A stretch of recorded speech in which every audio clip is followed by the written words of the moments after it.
Spend quality time with your child was advice commonly shared during the 80s and 90s.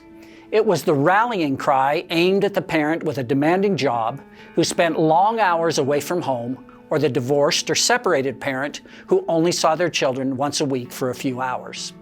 The idea of quality time gave hope to parents who felt they were neglecting their children, but in execution, it often came from a place of guilt.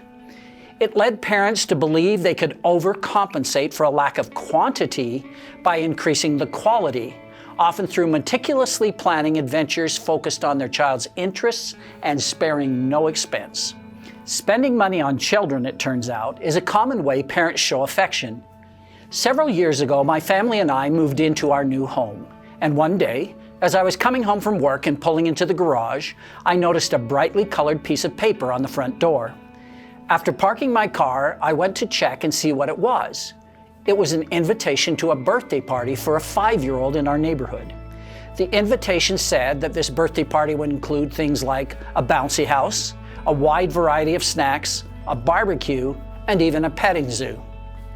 A petting zoo? I asked my wife before continuing.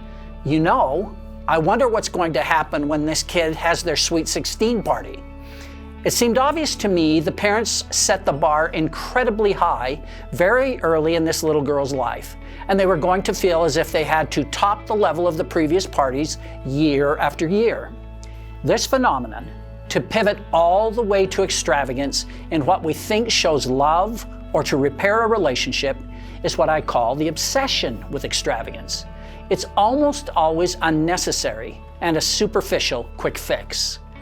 Another approach is to move away from the obsession with extravagance by taking an ordinary activity and adding something extra to it. Taking your child for a walk would be an ordinary activity. Asking them about their hopes or concerns along the way would be something extra and meaningful. By bringing the extra to the ordinary, we achieve extraordinary.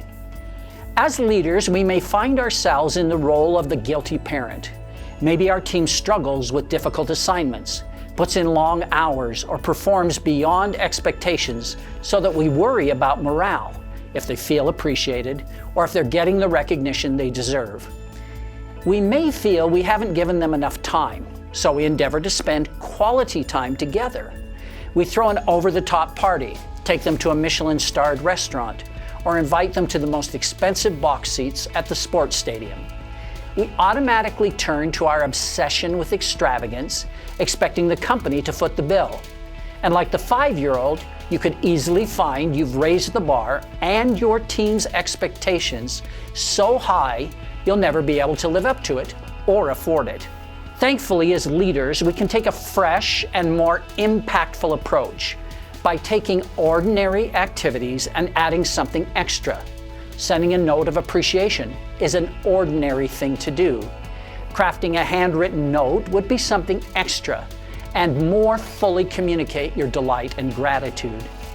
Effective leaders consciously seek opportunities for interaction with their teams. The extra may not happen every time, but the extraordinary isn't going to happen unless the ordinary is a common occurrence.